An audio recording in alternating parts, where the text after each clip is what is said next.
Hi friends, welcome back to our channel Rozana life.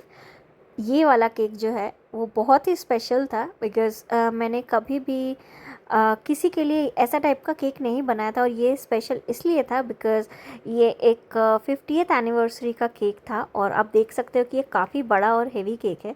तो ये 2.5 KG का केक था। और मैंने स्टार्टिंग में जो फ़ोटो दिया था वो रेफरेंस फ़ोटो था जो मुझे कस्टमर ने दिया था। एक्चुअली उनके पेरेंट्स का 50th एनिवर्सरी था। और मुझे ये कस्टमर जो थे वो कोई और नहीं, मेरे ही एक जान पहचान के लोग हैं, उन्होंने दिया था। तो मैं तो पहले बहुत एक्साइटेड थी कि मैं किसी के इतने अच्छे दिन का एक पार्ट बनने जा रही हूँ केक के थ्रू से, जो कि आजकल सबके लाइफ में बहुत एक अच्छा चीज़ और इमोशनल कनेक्ट हो जा रहा है केक से। बिकॉज़ आजकल सब कोई केक बहुत अच्छा चाहते हैं थीम के हिसाब से। तो बिकॉज़ ये एक एल्डरली लोगों के लिए था, तो इसलिए डिज़ाइन जो है वो थोड़ा पुराना दिया गया है। ये आजकल का ट्रेंडी डिज़ाइन में से नहीं है बिकॉज़ उन्हें वैसा ही पसंद है। और ये फ्लेवर तो है केक का स्ट्रॉबेरी, बट जो बेस है जो ऊपर का जो क्रीम है वो वनीला ही रखा है मैंने, बिकॉज़ उनको वैसे ही पसंद था। और मुझे खास करके बोला गया था कि आप कोई भी एक्स्ट्रा डिज़ाइन मत देना, जैसा वो जो क्लासिक एक डिज़ाइन रोज़ का जो रहता है पहले से जो आते आया है, जब से हमने केक एक्चुअली खाना सीखा है या फिर देखा है तब से। तो मैंने सेम ही ट्राई किया बनाने का, बट मैंने थोड़ा सा इसमें अपना ऐड ऑन किया जो आई थिंक केक को और भी सुंदर बनाया। तो मैंने केक का बैटर पहले प्रिपेयर कर लिया था। मैंने cake batter half and half करके किया था बिकॉज़ एक बार में अगर मैं ज़्यादा बनाती हूँ तो मैं फिर उसको ओपन में रख नहीं पाऊँगी, क्योंकि जब भी बैटर बनता है तभी वो तुरंत बेक होना चाहिए। एज़ मेरा ओटीजी थोड़ा छोटा है तो मुझे बैटर भी बारी बारी में बनाना पड़ा। तो ये मैं पहला बैटर आपको दिखा रही हूँ। मैंने ये पिंक कलर का बनाया और ये बहुत बड़ा केक टिन है, आई थिंक ये 10 इंच का केक टिन है। तो एक बार में मेरा एक ही जाएगा ओटीजी के अंदर, तो इसलिए पहले मैंने इतना सा ही बैटर प्रिपेयर किया और इसमें बेक कर लिया। फिर मैंने दूसरा बैच बनाया था जो कि मैंने और वीडियो में नहीं दिखाया। तो ये है केक का बेस जो कि पिंक कलर का बहुत ही सुंदर निकल के आया है। मैं इसको ज़्यादा नहीं 2 लेयर में कट करूँगी बिकॉज़ इस केक में क्रीम ज़्यादा होने वाला है। और साथ में ही ये काफ़ी बड़ा है, तो मुझे इसको एक साथ में करने के लिए दो अलग अलग केक को एक साथ में ये करने के लिए भी मुझे इसमें स्टिक का ज़रूरत पड़ेगा, जो कि मैं लगाऊंगी। तो अंदर का टेक्सचर केक का कुछ ऐसा है। ये दिखने में तो बहुत ही प्यारा लग रहा था और साथ में सॉफ्ट भी बहुत हुआ था। बाकी मैं जितने भी केक बनाती हूँ उससे ये बहुत ही ज़्यादा सॉफ्ट हुआ था, इसलिए मुझे इसको कट करने में थोड़ा सा प्रॉब्लम भी आ रहा था हैंडल करने में। बट फाइनली ये हो गया। फिर मैंने इसको स्ट्रॉबेरी सिरप और चॉकलेट सिरप के स्ट्रॉबेरी एंड मैंने नॉर्मल शुगर सिरप के साथ में लेयर्स को अच्छे से सोक कर दिया। और इसको सोक करके मैंने 1 घंटे के लिए रखा सेपरेटली, बिकॉज़ ये केक बड़ा है तो इसको सोक होने में भी टाइम ज़्यादा चाहिए होता है, तो इसको रेस्ट करने भी ज़्यादा देर देना चाहिए। इसलिए मैंने इसको अच्छे से कोट करके रख दिया था। तब तक मैंने अपना क्रीम प्रिपेयर कर लिया जो कि फ्रॉस्टिंग के लिए यूज़ होगा। ये क्रीम जो है वो सिर्फ मेरे क्रम कोट के लिए मैंने लिया है। ये क्रीम ऑलमोस्ट 250 ml है। केक बड़ा है तो इस वजह से 250 ml मुझे सिर्फ केक का जो क्रम कोटिंग है, बेस का जो लेयर है, केक का जो लेयरिंग है उसके लिए लगा है। मैंने बाकी जो ऊपर का है उसके लिए अलग से मैंने और 400 ml क्रीम लिया। बीच का जो लेयरिंग का क्रीम है वो मैंने थोड़ा सा हार्ड रखा है, अदरवाइज़ एज लेयरिंग ज़्यादा होंगे इसमें और ये थोड़ा टॉल भी बन रहा है प्लस बड़ा है। तो मैं अगर क्रीम को थोड़ा सा सॉफ्ट रखूँगी तो वो दिक्कत होगा हैंडल करने में, इसलिए आप देख सकते हो कि बाकी क्रीम से ये क्रीम काफ़ी हार्ड बनाया है मैंने, ताकि इसका जो कोटिंग है वो अच्छे से हो सके, लेयरिंग अच्छे से हो सके। मैं क्रीम अच्छे से स्प्रेड कर दे रही हूँ और साथ ही में मैं इसमें डालूँगी स्ट्रॉबेरी का पल्प। आप आपका जो भी फ्लेवर है आप वो डाल सकते हो। मैंने पहले भी सजेस्ट किया है कि आप जो पल्प है उसको क्रीम में मिला के भी डाल सकते हो, तो वो भी अच्छा रहेगा, बट मैंने ऊपर से दिया है।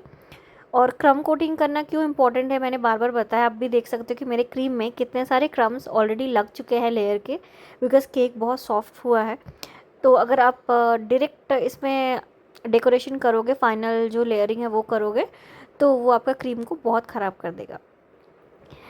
तो क्रम कोटिंग इज़ मस्ट। मैंने दूसरा लेयर भी डाल दिया और इसको मैं रख दे रही हूँ। तब तक मेरा दूसरा जो केक है सेकेंड वाला, वो वाला भी रेडी हो गया है, रेडी होके ठंडा हो रहा है। मैं ये वाला क्रम कोट करके रखूँगी, उसके बाद फिर मैं करूँगी। मुझे एक्चुअली ऑर्डर आया था संडे को ही, बट ये डिलीवर करना था मुझे वेंसडे को। तो मैंने पहले से ही प्रिपरेशन ट्यूसडे से करके रखा था, जैसे क्रम कोटिंग एंड केक बेक करना, तो वो सब मैंने ट्यूसडे से करके रखा था।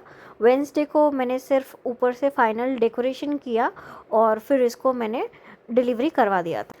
और एक चीज़ क्रम कोटिंग करने के टाइम ध्यान रखना है कि आप उसको फॉर श्योर क्लिंग रैप से रैप करो, या फिर केक के लिए अलग रैपिंग पेपर आता है, आप उससे रैप करो। केक को डायरेक्टली फ्रिज में मत रखना, उससे केक का टेक्सचर और जो टेस्ट है उसमें बहुत ज़्यादा डिफरेंस आ जाएगा। मैंने दोनों केक जो थे अलग अलग, उस दोनों को एक साथ में ऐड करके इसमें स्क्यूअर्स लगा के इसको सेट कर दिया है। और फाइनल लेयरिंग का ये टाइम है, तो मैंने ऊपर से प्लेन जो वेनिला क्रीम है वो मैंने लगा लिया और उसको अच्छे से मैंने इसको स्प्रेड कर लिया। ऊपर का जब फिनिशिंग करते टाइम एक चीज़ बहुत ध्यान में रखना है कि अब जो स्पैचुला पकड़ रहे हो वो बहुत ही हल्के हाथों से उसको चलाना है। ज़रा सा भी प्रेशर आप ऊपर डालोगे तो ऊपर की क्रीम में जो है वो स्पॉट आपको दिखते रह जाएंगे। ये मुझे भी एक्चुअली करने में बहुत टाइम लगा है सीखने में, क्योंकि एक बार में ये सारे चीज़ सीखना पॉसिबल नहीं होता है। बट जितना ज़्यादा मैं करते गई हूँ तो उतना ज़्यादा ये मुझे समझ में आया कि प्रेशर केक में एकदम भी नहीं डालना है। केक का जब आइसिंग का बात हो, ऊपर की डेकोरेशन का बात हो, बहुत ज़्यादा हल्के हाथों से ये करना है, एकदम भी हल्के हाथों से।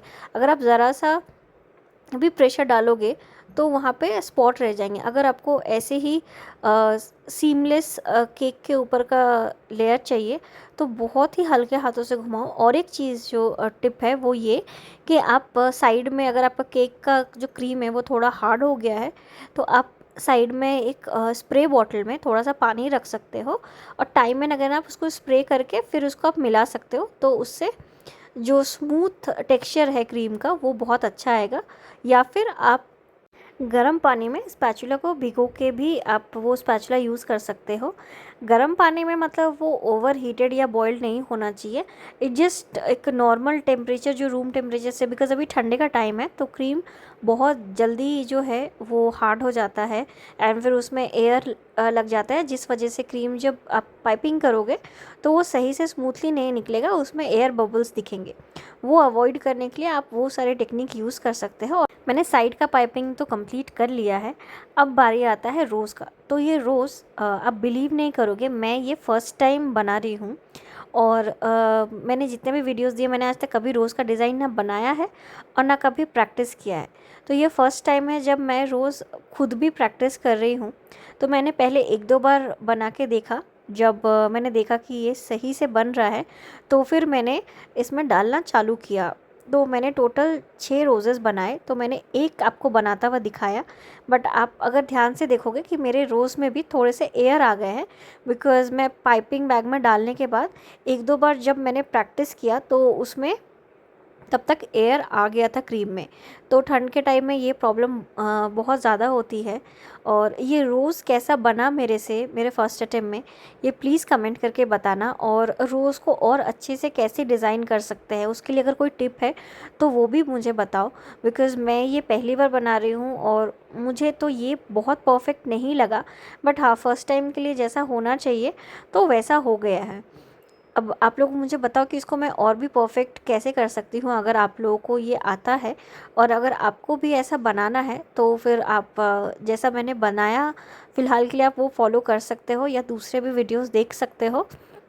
बट रोज़ जो है एक्चुअली केक में जब रोज़ वाला जो हम डिज़ाइन देते हैं, ये बहुत पहले से ये डिज़ाइन चलते आ रहा है, ये बहुत पुराना डिज़ाइन है। बट एक्चुअली ये बहुत मेहनत का डिज़ाइन है, बिकॉज़ ये परफेक्ट लाने में बहुत टाइम लगता है, क्योंकि इसके जो नोज़ल होते हैं वो कोई ऐसा डिज़ाइन का नोज़ल नहीं होता है, वो सिंपल नोज़ल होता है, आपको उससे निकालना पड़ता है। और बाकी जो डिज़ाइन है उसमें नोज़ल आता है, आप उसका हैंडवर्क से आप नोज़ल से डिज़ाइन निकाल सकते हो। तो रोज़ बनाना एक डिफ़िकल्ट का काम है, अगर आप ये रोज़ यूज़ कर रहे हो केक में तो।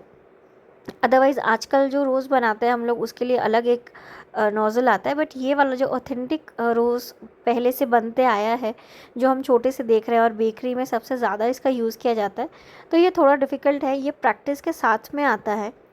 और मैं चाहूँगी कि मैं आगे जाके और भी रोज़ वाले बनाऊँ, ताकि मेरा और भी ज़्यादा प्रैक्टिस हो और मैं और ज़्यादा अच्छे से इसको बना सकूँ। तो मेरा केक बन के रेडी है। मैंने इसमें थोड़ा-सा एक एडिशन किया, नीचे में मैंने पिंक लाइनिंग दी है, बिकॉज़ केक मुझे थोड़ा-सा एम्प्टी लग रहा था। और मैंने ये फ़ोटो जब बनाने के बाद खींच के भेजा था कस्टमर को, तो उन्हें बहुत पसंद आया था। और मैं भी बहुत हद तक इस केक से सैटिस्फाइड थी, बिकॉज़ ये रोज़ का मेरा फर्स्ट ट्राई था। तो मैंने उसके हिसाब से बोला कि मैं सैटिस्फाइड हूँ, और जिन्होंने ऑर्डर दिया था उनको तो बहुत पसंद आया। सो मुझे इससे ही बहुत खुशी मिली है। और अगर आप लोग को कैसा लगा वो आप बताना, और अगर हमारे दूसरे वीडियोस देखने हैं, केक के स्पॉन्ज के डिटेल्ड वीडियो देखने हैं, तो हमारे चैनल को सब्सक्राइब करो। और वहाँ पे सारे वीडियोस हमने पहले से डाल के रखे हैं, हमारे केक के लिए डिफरेंट प्लेलिस्ट बनाया हुआ है, आप वहाँ से देख सकते हो। साथ ही अगर दूसरे टाइप के आपको रेसिपीज़ देखने हैं, व्लॉग देखने हैं, तो हमारे चैनल पे वो भी अवेलेबल है। आप देखो, हम हमेशा ही recipes, different vlogs, travel vlog या फिर केक के वीडियोस हमेशा देते रहते हैं। तो प्लीज़ आप जाके देखो, हमारे चैनल को सब्सक्राइब करो, और अगर अच्छा लगे तो अपने फ्रेंड्स और फैमिली के साथ भी शेयर करना। और अगर कोई टिप्स हो या फिर सजेशन हो ताकि मैं इसको और अच्छे से इम्प्रूव कर सकूं, तो वो भी प्लीज़ बताना। और हमारे चैनल को देखते रहो, हमें सपोर्ट करो, ताकि हम नए नए वीडियोस आपके साथ शेयर कर सकें। और अगर आपको और भी कोई डिटेल्स चाहिए, और भी कुछ जानना है केक के रिगार्डिंग, कोई टिप्स चाहिए, या फिर इंग्रेडिएंट्स का प्रोपोर्शन आपको जानना है स्पॉन्ज के लिए, डिफरेंट डिफरेंट स्पॉन्ज के लिए, तो आप वो भी बता सकते हो। हम जल्द ही दूसरे वीडियोस लेके आएंगे, जिसमें कि जो बेसिक घर के टी केक्स होते हैं, फ्रूट केक होते हैं, वो कैसे बनते हैं, वो भी हम दिखाएंगे। तो ऐसे ही वीडियोस के लिए हमारे चैनल के साथ जुड़े रहें और सब्सक्राइब करें, ताकि हमें भी सपोर्ट मिले। Thank you so much, keep watching.